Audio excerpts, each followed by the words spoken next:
Hello, everybody. My name is Audrey. Welcome to Resett TV Talk. I'm very excited for this episode. I've been looking forward to it for a minute, but go ahead and introduce yourself.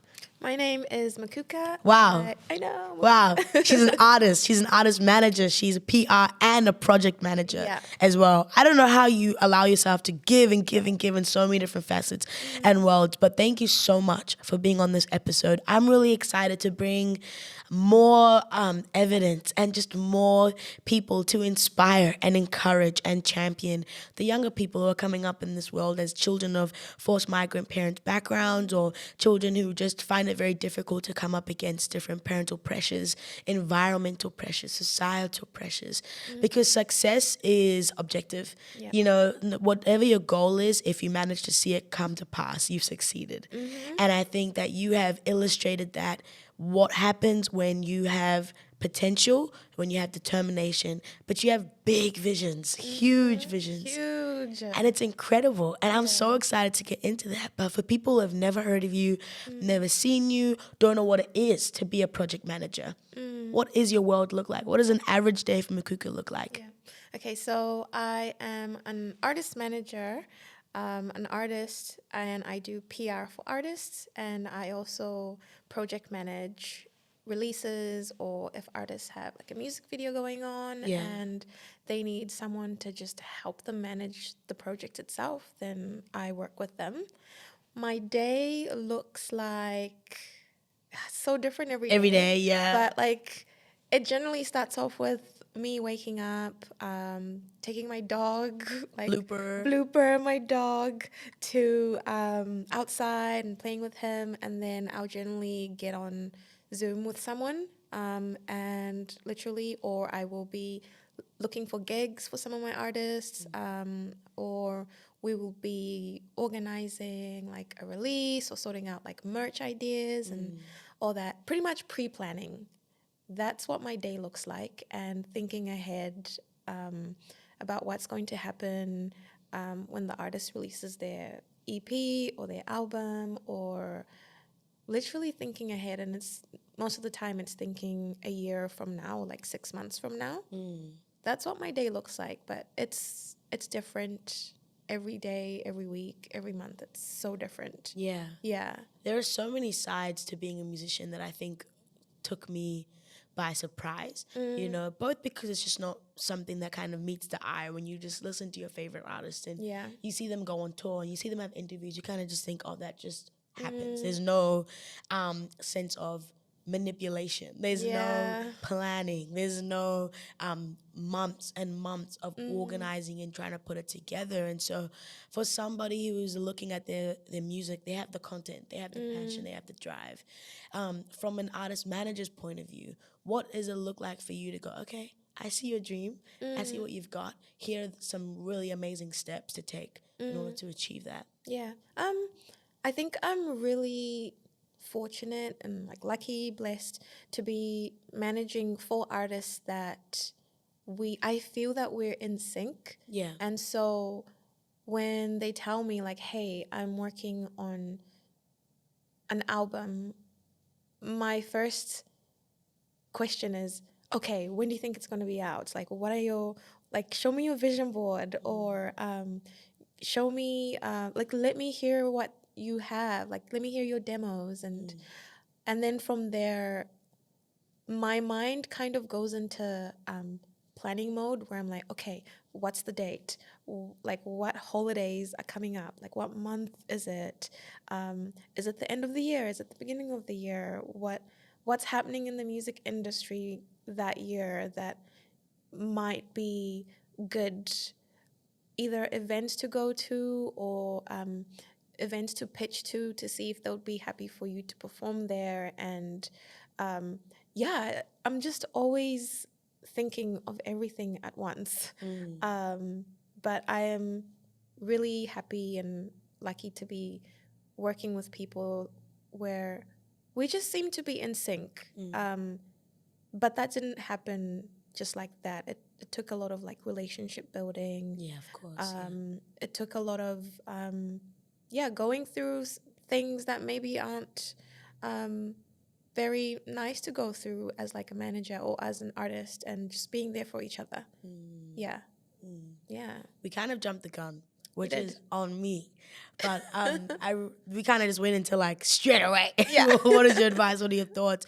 I really want to set the scene, and I really want people to understand and grasp what it took to get to this kind of position, because we have so many children, so many young adults and youth who are children of forced migrant parents and or have that background, and they are looking at the lifestyles that we live thinking there is no way I could ever attain that. Or they're looking at even other lifestyles in the football world or in the volleyball world, and they're thinking, my goodness, if I could get there, that would be insane, but I just don't see it possible. And so for you, as a young adult, as a youth, where did this dream kind of kick off? And what did you face trying to achieve what you achieved because that you are a daughter of parents who migrated? Yeah. Okay. I will go like, I'll do like a very big rewind. Go for it. So originally from Zambia. Okay. Which is on the southern part of Africa. Are you going to the football game? I'm trying to. I'm trying to. I should. I have work. Wow. Okay, we see what you I have work. Loyalties. I know. But I'm keeping my eye on it, and my parents are going, and like all my friends are going. So, but I'm working. Yeah. So originally from Zambia, and mom is a nurse. Yeah. And so she moved here, and my sister and my dad and I stayed in Zambia for like a year or two, and then joined my mom here. And I came here when I was 8. And as far as I can remember, I always loved like drawing, like painting. I always used to get in trouble at school for like doodling on my book, and, you know, just doing things that I wasn't supposed to be doing. And so when we moved here, the thing that I was drawn to in class was the arts. Part of it, to be honest, was because I found school here a lot easier. And so I needed something that could occupy my mind. Bro, my mom told me there's like 40-year-olds in class in Africa with 11-year-olds because they just... If you don't pass the one exam at the beginning of the year, you have to do it again. Re-begin. Yeah, you have to reset. Over here, when she found out NCA is giving chance 5, chance 6, chance 7, they're like, it's not good. Yeah, so that's crazy. Like mentally, I was bored. Yeah, that's facts. When I came here, I was like, y'all are allowed to use a calculator? Like, you know what I mean? You guys have open book? Yeah. I was like, what? Open book exams are just jokes. It's just jokes. Yeah, so I was really, really, really bored. Yeah. Like, emphasis on really bored. Yeah. And so, intermediate, I joined, like, music class. And I was like, oh, this is challenging. Because I'd never studied music before. And same as high school, I joined music class, and I did, like, dance, and I did photography and painting and media studies. And I was like, okay, this is, like, stimulating my mind. Yeah. And I started learning piano, and I was like, that's it. I'm going to be a pianist. Like, I'm going to be a musician. Yeah. And my parents bought me a piano, and that's all I did. Like, after school, practice piano until midnight. Like, I would practice piano every single day. It's the only thing that I could do that I was like, I'm good at this. And when it was time to decide what to study at uni, I told my parents, I'm going to study music. And they were like, girl, what? And that's not in our vocab. Yeah, like, what? And I was like, well, you did buy me a piano. Yeah, like, this is on you. Yeah, this is on you. Yeah. Like, you know, you didn't want me to be outside, you know, gallivanting. Yeah. So you bought me this thing to occupy me, but it's become my life now. Yeah. And so, I just knew that I wanted to be in the arts, and I wasn't good at, okay, let me not say I wasn't good at like sciences and stuff. I just wasn't drawn to it. Yeah. Like, it's something that never really sparked there was no my interest. Yeah. No. Yeah. And so I told my mom and dad that I was going to study music at uni, and they were like, girl, no. You need to have a career that will help you, buy a house, Yeah. that will help you live a good life. But I was like, no, that's not for me. And it caused a lot of, some dance battles. Wow, some friction. Some friction, yeah. Tense nights, yeah. And so I just decided that it was time for me to leave Auckland and, moving out of home, going to study something completely different. Yeah. In a complete, they must have thought you were on coke. Yeah, they were hard drugs. Is you okay? And on top of that, I grew up as a Jehovah's Witness, and so it was double. It was a double whammy, double homicide. Yeah, double homicide, and telling them that, hey, I actually don't want to practice being a Jehovah's Witness, and I want to. I know. All at once. All at once. Stop. Wait, I didn't know that. You were trying to kill your parents. I know. You wanted your mom to collapse like that. How do you do that? No, you're wrong. I'm so sorry. I can't back you. Sorry, Mom that and Dad. part of the episode that isn't going in there. I'm not responsible for that. What do you mean? Yeah. Wow, so you're Boo City. You do music. Then you're like, you know that God you believe in? I was like, nah. he ain't my one. Yeah, I was like, Mom and Dad. Oh, your poor mom. Yeah. Oh my gosh. She must have actually came back to life. They were really concerned about me, to be honest. Wow. They were concerned. Yeah. But I knew that you guys raised me really, really well. Yeah. Like, if there's one thing my parents should know is they raised a good child. You can't say that. By the way, I'm leaving the faith.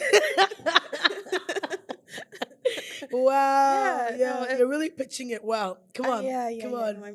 So, I left home and I went to study music. How old were you? I was 17 going on 18. Wow. Yeah, so the first year of uni was a lot of new experiences. Turbulent. Yeah. Shaky. I was working a job, never worked in my life before that. At 17? Oh, yeah. You never worked in your life? No. Is that how zombie is coming? I don't know.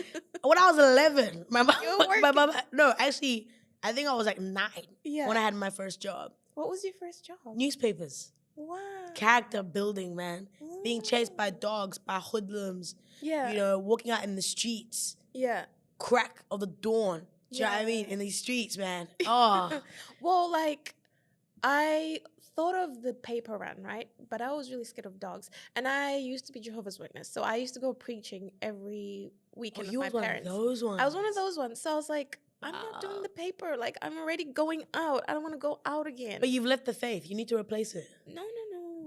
But I was like, no. So, and also Mom and Dad were really protective of us. Like, they wanted to make sure that we're safe all the time. And I know that my dad wouldn't have wanted me to walk outside alone. Yeah. Like, he was really protective and it's like, where are you going? Are you safe? And so I don't think he would have, unless he came with us, I don't think he would have been okay with me doing paper run because he was I lived out west. Yeah.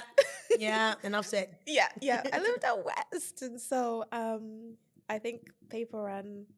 Oh, actually, but I did used to take photos of people to make extra income on the side. Yeah. So actually, that's how I saved that bond for my uni, where I stayed in uni. Wow. Yeah. So I kind of did. I was freelancing, I guess. Yeah. Entrepreneur. Wow, Yeah. from early. Yeah. So first year of uni was really, really, really different. Yeah, of course. New it's an place. Experience. Yeah, new place, new job, studying, which studying's a lot. It's stressful. Yeah, studying is a different demon. It is. It's not like the ones we've seen. It's a different life. Yeah. Yeah. And so where was I going? I lost my train of thought. So you're moving to Wellington. You were Hamilton. Hamilton. The Tron, yes. Wow. And so yeah, while I was in uni, like I always knew I wanted to be in the creative space, and I worked really, really hard to put myself out there. I released my first single while I was still in uni and tried my best to, yeah, get my name out there as an artist.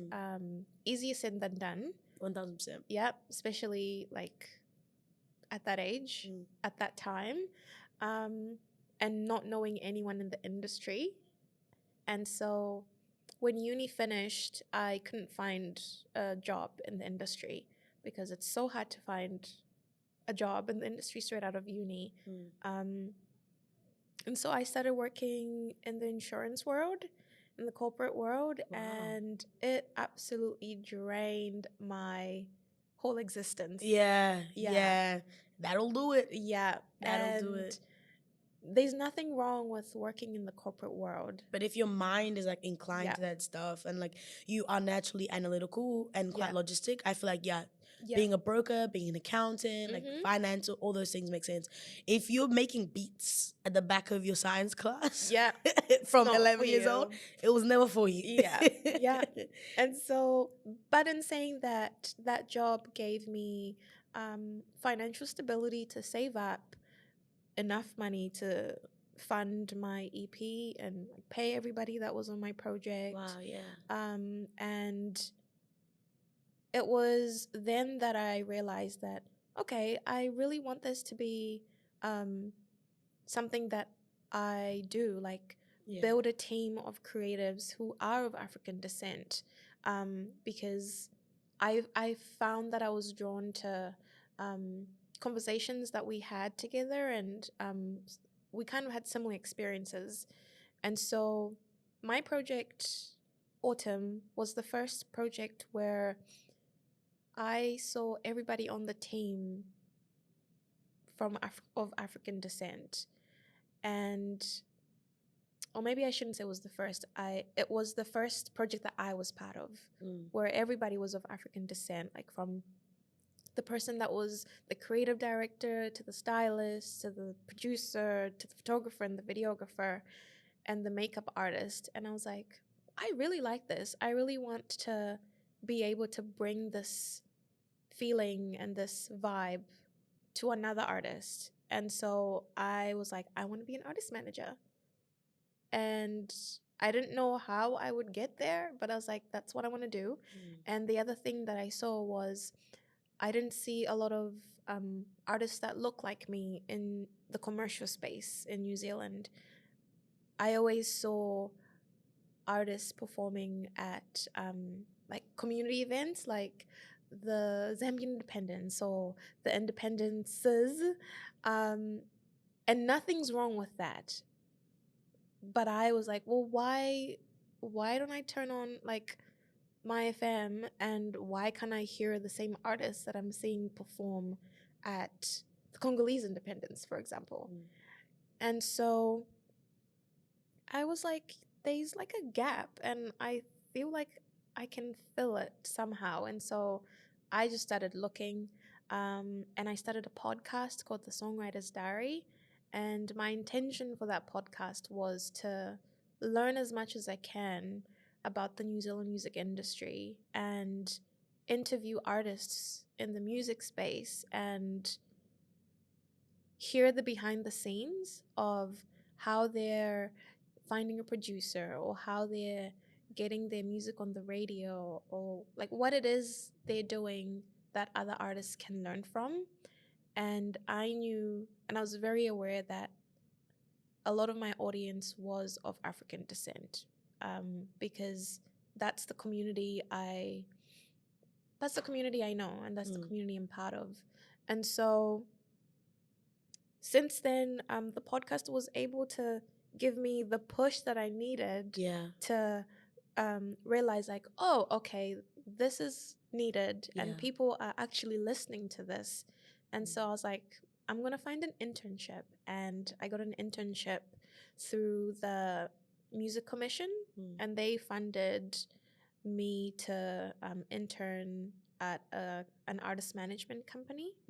And from there, I when I started that internship, I had already thought and dreamed about creative Pwele and what it was going to do. And so I told myself, I'm going to take this internship, but my goal after this internship is to start my own company and to have a roster of artists that I believe in, that also believe in what I'm doing, and a roster of artists who will let me grow with them.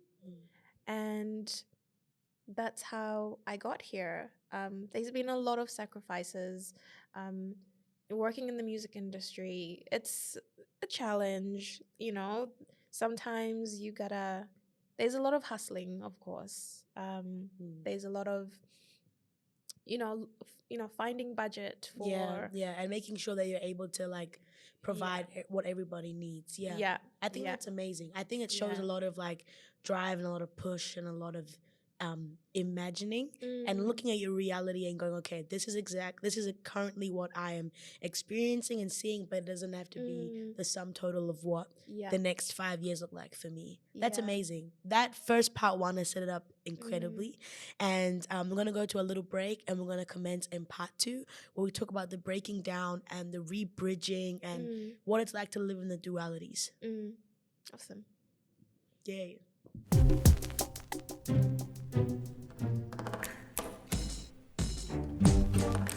All right, welcome back to part two. Part one was such an incredible insight into your life and how you ended up where you are and the different points that really encouraged you and sparked those thoughts of, you know what, actually, I like the fact that everybody here looks like me and that needs to become more of a common thing. And so in this section, I really want to break down the different ways in which dualities can be approached because I think by going to university and just being able to say that you've satisfied a part of a parent's expectation. But then by actually doing something that is the ballpark and the passion and the fire inside of you, you satisfied the desires of your own heart. And so when it comes to living in those places of you've got to balance both, when it comes to figuring out how to go about a conversation like that, what are some of the things that you found have really helped you do that?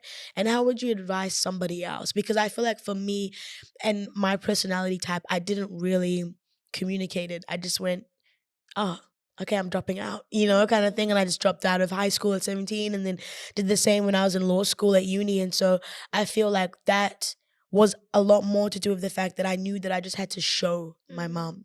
I couldn't say it because that's like when I said I wanted to be a scientist at 11 and then I wanted to be a lawyer at 15, and so I knew that I had to give her evidence of the fact that I'm not just going through this seasonal part of my life, but this is something that I really, really want and really, really love and desire. And for you though, when you did sit down with them and you did go through that conversation, what do you feel like really helped you do that positively? I think my thing is I always want to tell the truth and how I feel. And so I thought, okay, I have two options. I can either lie to my parents or I can tell them the truth, and I know they won't like it, but I don't want to lie because it's heavy. Like when I'm not being honest with myself, it's heavy. I can't carry that, I struggle to carry that. And so I was like, I'm going to tell mom and dad that this is the direction I want to go. I know they might not like it, not because they are bad people, but because they just want me to be happy and successful and they don't want me to struggle in life. And so this is what they think and this is what they know. And they weren't coming from a bad place. They were coming from a place of care and to the like information that we have, this is in the right path. And so I was like, I know they won't like this, but I'm going to tell them this is what I'm going to do. And I am very, very, very certain about the things that I want to do, and no one has the power to sway me. And so I'm very stubborn. And so, the goals that I have in life, I I think about them. I spend my whole day thinking about them and dreaming about them, and everything I do is for them to happen. And so, yeah, as challenging as it was really easy for me to just tell them, like, hey, this is what I want to do. I'm moving. I have already saved up money to go to uni and study this thing. It's not going to be an easy road, and I understand that, but I know that I can do it. Yeah. And it's the way I think about everything else that I do, even with the people that I do manage and with my own music. I know it's not going to be easy and it's not going to happen in a day, but if I can think about how I can make it happen in 2 years or 5 years and like slowly work backwards from it, then like it's always achievable. Yeah. I feel like you Yeah. can't be in the arts world. You can't go up against the opinions of your parents and not be stubborn. Yeah. I wouldn't say I'm stubborn. I'm just not right now. I Mm. will be right. There will be a moment in time where I am correct, and it's Yeah. just not now. It's not currently. And so, but Yeah. you can't do something like what we do and No. not have that level of determination, because when No. the first 16 producers tell you no, Mm. you're not going to be able to bite back and have Yeah. that resilience and be able to go, no, I know that I know that I know that this is going to work, or this is what I'm supposed to be doing, or that God is just trying to prune and build and sharpen and sculpt me, Yeah. so that when it arrives, so that when the accolades flow in, or when the people or when the things that I desire for my music, whatever your goals are, doesn't have to be accolades or what have you. When that finally comes to pass, you know that you know that you know the Yeah. level of hard work that is going to be needed, and that it wasn't just by chance. It's like when people say it takes 10 years to have an overnight success. Yeah. It's like, it's so true, because we see the blow up and we don't see that person dancing in their living room Yeah. and annoying their whole family trying Yeah. to learn, the dance moves. Or we don't see the hours of somebody on a football pitch giving and giving and giving, or the amount of ACLs they've broken, And so I feel like when you were in that place now and you've gone about this conversation, how do you feel like you were able to balance your two worlds? So for me, the feedback that I often get from my music is like, oh, it's so like, it's indie alternative and it's rock, punk rock, but it does sound like a lot of the stuff in the harmonies from back home. And like, for me, balancing and still integrating like my Burundian culture and the things that I'm slowly learning about it, and even putting like little words in Swahili, or following a drum beat and a pattern or harmonies that are not of like a Kiwi descent. Yeah. For me, that was honoring my parents and going, no, I'm not negating the fact that I am from Africa. In fact, I love that, but the way I want to communicate and incorporate and express that, that's different. So for you, how do you leave like little little Easter eggs, or just little fragments of who you are culturally, and as a Zambian woman in your art? What can people expect to see? Yeah. Well, to be honest, for me, that one is still a work in progress. Yeah. Because I've grown up here, and I there's this sense of like, oh, I'm not Zambian enough, or like Yeah. oh, if I like, I don't know, and it's nothing to do with what anybody else thinks. So Yeah. it's just me. Like, Yeah. it's not them, it's me. Yeah. And I'm still working on that. The one thing that I know I carry is I love my people, and okay, I love everybody, but I love my people, and I want to see them succeed, and I want to hear them on commercial radio. I want them to just be successful. And for me, the little Easter eggs that I like planting and dropping is making sure that when those artists send a press release, for example, I want it to be perfect. I want it to be the same standard that anybody else has. If they are releasing music, I want them to have a good plan. I want them to send it to whoever and whoever needs to hear what they're doing just as much as everybody else does. And for me, those are the seeds that I like planting. Although they're not cultural, I think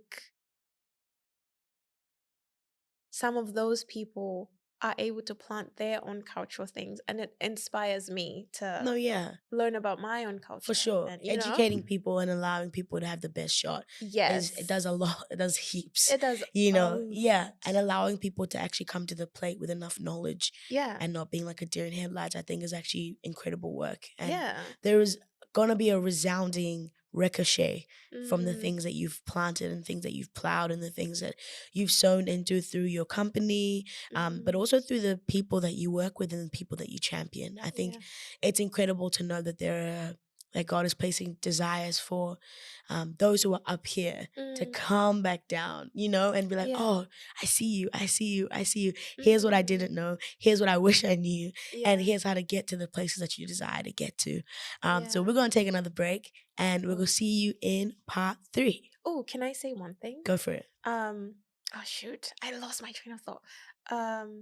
One thing that I do want to mention as well is I am, a woman, which sometimes it's a little bit hard to navigate in this industry. And I am also a Black woman. And a lot of the times I found that I might be the only girl in certain situations. Yeah. And I have learned to leave the fact that I'm a woman at home sometimes and the fact that I'm a Black woman at home sometimes. Yeah. Because sometimes, although in certain rooms, in certain rooms you feel like, oh, I'm the only girl here. Yeah. And people in the room might not feel that way, but when you feel that way, it kind of makes everything you do operates from that place of insecurity. Yes, it kind of makes you hide. Yeah. And so I leave the fact that I'm a woman and a Black woman at home sometimes, and I pick and choose when to bring that card out. And a lot of the times I find that, I see a lot of artists playing that card, that either I'm a woman or I am or I'm a man or I'm a Black person, and just being aware of when to use that. And I think that's the one thing that I'm very, very, very cautious of, and very especially in the New Zealand music industry. I think that you have to be strategic about when you want to bring the fist out. Yeah. I don't know if you get what I'm saying. No, I am. Yeah. I am picking up what you're putting down. Yeah. That's the one thing I'd like to share. See you in part 3. See you in part 3.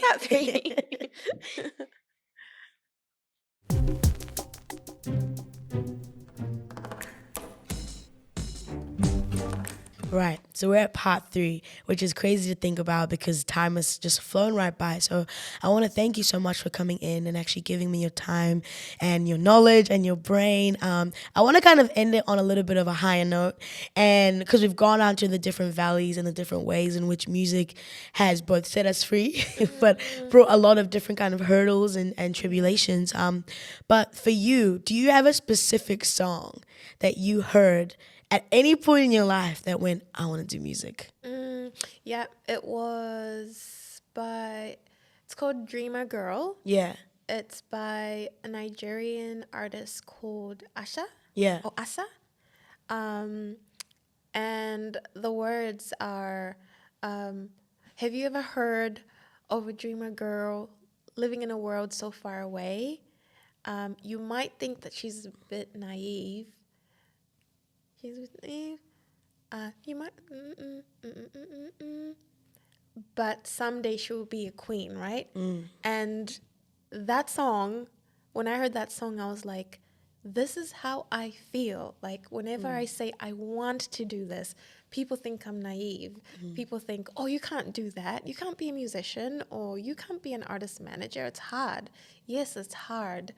But I know, because I've dreamt about this. I live and, breathe wanting to do these things. And although it might sound like I'm naive when I'm talking about, wanting to achieve these things, I'm gonna do it. Yeah. So that's the song that made me want to do what I do. Yeah. Yeah. I think a lot of it, because I do believe in God, I'm consistently in him having to look at my reality and go, no, I know this is what I'm seeing, but I know what you've spoken, and I know that I believe for more. And I think that's translated over into music. It's translated over into like my desire to be a writer and my desire to have a podcast and like tell stories of other people's. Like, I really want to write a book about like everything that I'm learning now being at ARCC. But I think a lot of it is quite literally moving into the sphere of insanity and being like, I know nothing in the immediate illustrates that what I'm telling you or what I'm dreaming about and what I'm writing down as my aspirations can actually occur. But I think so is everything. Yeah. Like so was Campbell Live at some point. It was just a man going, hey, I really want to have a channel. And I'm sure people were like, yeah, there's hundreds of news channels. Why do you think yours is something that's necessary? And I think often, if you can take away anything from this episode, it's like, be insane enough to look at your reality and go, I know. Like, I get it. And I know there is nothing about what I'm currently sitting that says, yes, you're going to achieve this idea. But if it means that much to you, you have to be okay with the fact that you may be the only person in the room championing yourself. Yeah. But at some point, there will be millions of people in the room championing you also. And so for you, do you have a specific moment where you were like I remember the first time I ever did, this is how I kind of got into music. I was 15 years old, hate musicals, still do. And my friends, I wanted to hang out with them after school, and they all said, oh, we're going to go audition for this musical. And I went to Carmel, and so Rosemary and Carmel do a musical every year. I was like, oh, Siebes, like, I don't want to be in a musical, but I come hang out with you guys. Plus, it's going to be Hot Boys. I'm keen. And so I went, newsflash, there was no Hot Boys. But I ended up auditioning for the Sing. And then, but they didn't have a role for me. They just said, yeah, you'll be in the show. And so I was like, okay, I'll just be one of the background girls. It's totally chill. And I ended up getting a whole solo set throughout the musical. And I remember I sang Levy on Rose, and I was like, it's my first crowd, like 2,000, 1,500 people. And nobody had really heard me sing. I was definitely that weird kid at school. You have a magical voice. I appreciate that. Thank you. I've told you, I cried. Yeah, but I always overlook it because it's like, what is that? A compliment? Never heard of it. And so I was looking out into the crowd, and I was singing the song, and I remember being like, oh, this is it. Okay. I want to find this every time. Yeah. And I want to do this forever and ever and ever and ever. And it terrifies me, still does. Going on stage is one of the most petrifying things that I do. But I think when you are so within the purpose and so within the call that God has for your life, it's background noise. You know, the adrenaline rush, the nerves, the anxiety, the nausea, and everything like this. So do you have a moment that went, oh, this is it. This is what I want to do? Yep. It was also on stage. Yeah. It was when my friend and I, Tola, won the school talent quest. Yeah. We both sang a song by Asa. Yeah. And yeah, that was the moment I was like, I love this. Like, I love performing to people. I love making people feel warm when I sing. And I love watching people sing. And yeah, that was a moment where I was like, yeah, this is it. Yeah. And another moment is when my artist Chinonso released his EP, and I was like, yep, this is what I want to do. Like, I want to support artists share their babies, like share their children, which are songs. Yeah. Thank you for clarifying. Yeah. I want them to share their art to whoever needs to hear it, and I want to support that, and I want to cheer them on. And I love doing that, and I love being that person that an artist can be like, I know she has my back. Oh, wow. Like, I know if I forget something, I know my manager will either have it sorted or get someone to sort it out, or just them knowing that they're not alone. I love that feeling. Yeah. That's quite powerful. And I think it's a very intimate thing. Like, whenever people bring up my songs and they ask me what it's about, or even whenever I perform them after I've written them, because in the moment in the studio recording, it's one of the most, like, holds the most gravity. There's, like, I remember when I first recorded Wayne Said Way, or like 18 or Junk Drawer, and it's like, in the moment was the most I ever felt. And then you kind of leave it alone. It's cathartic. You know, you kind of go, okay, I've processed it. I've written it down. I've given it to God. I've given it to the producer, whatever. And then you go on stage, and then in order to deliver, you almost have to reopen that wound and go back into that very, like, place of deep weight and deep sorrow. And so for you, as like both perspectives of being an artist and being an artist manager, how would you advise somebody that's really struggling to hold themselves together? And, like, because what I've learned is, if I've truly healed from the moment, every time I go back on stage, it's actually from a place of, I remember what that was like. And it just stays there. It doesn't have to become a reopen. It doesn't have to develop into a delve down into a really bad rabbit hole. How do they go about doing it in a healthy way, the way they can deliver, they can perform, they can make people feel again, but they don't have to receive the detriment of that? That's hard. Can I share, like, how I go for kind it? of Exactly. navigate around? I never share something that I haven't dealt with. And I never make something public that I haven't sat with or accepted. And that could be either through, like, going to therapy or just sitting with it and figuring out, like, okay, why do I want to share this? And why am I trying to put myself through that trauma again, you know? And yeah, for me, I never share what I'm not ready to share. And when I am on stage, I am aware, I reflect back to when I see some of my favorite artists on stage and how they make me feel.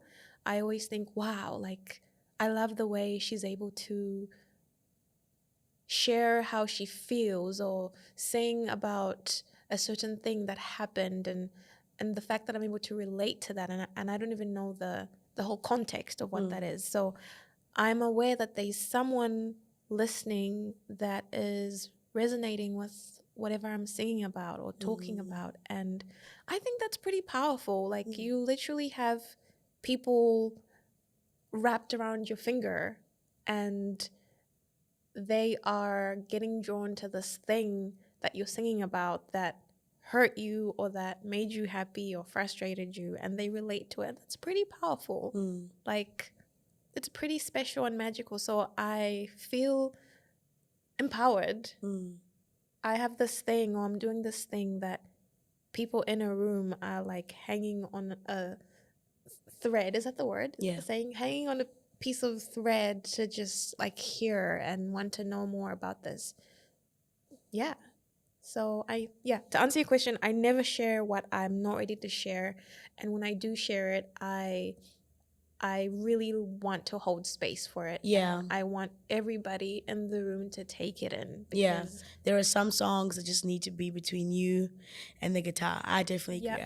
Which is why a lot of artists have, like, a voltage and, like, bodies and bodies of work, because it's like, I think learning to compartmentalize and really, like, organize your songs and go, okay, this one was a really deep pit, but I know that it's okay. Like I'm through it and I'm over it, and like somebody needs to actually hear this to be able to articulate themselves and feel like, oh, someone understands me. And then other songs are just literally for you to cry through by yourself. Literally. You know, I love that. Thank you. Oh, sorry. And also, one thing that I am really, really, really, really aware of, especially when I'm working with other female artists, is that sharing those moments are very vulnerable, and they are some disgusting people out there who prey on that, and just, I guess, having either someone with you to just hold your hand, I guess. You know, say for example, you're singing about someone that did something to you on stage, and someone from the crowd comes to you and they're trying to hit on you or whatever. Sometimes that can be triggering, and just having someone in the room, whether it be your manager or your friend, and having a secret thing like maybe do this, and they'll come to you and take you away. Or a lot of especially being in the creative space, sometimes you're in a room where there's a lot of alcohol, sometimes drugs, sometimes just protecting yourself, and having people there with you who see that if someone's talking to you and you looking a bit uncomfortable, to come and take you away, or to come and join the conversation and just protect you and protect yourself. Yeah. Thank you so much for coming on today. Thank you so much. It has been so cool to have such a multifaceted person and perspective on all areas of music, all areas of management and like PR and everything like this. I'm so excited to see where you go, reaping and sowing and plowing for months and months and months is bound to bring in a crazy harvest. So I'm very like intrigued, very excited. You've got such a wide diaspora of artists as well, and so it's going to be cool to see where you go. And you're also just a really lovely person, so it's been my privilege and my honor to interview you. Thank you so much for those who are listening to Resett TV Talk. We are ecstatic, and it's forever my privilege to be your host, Audrey. I sat down with Mukuka Musawa, and I'll see you guys in the next one.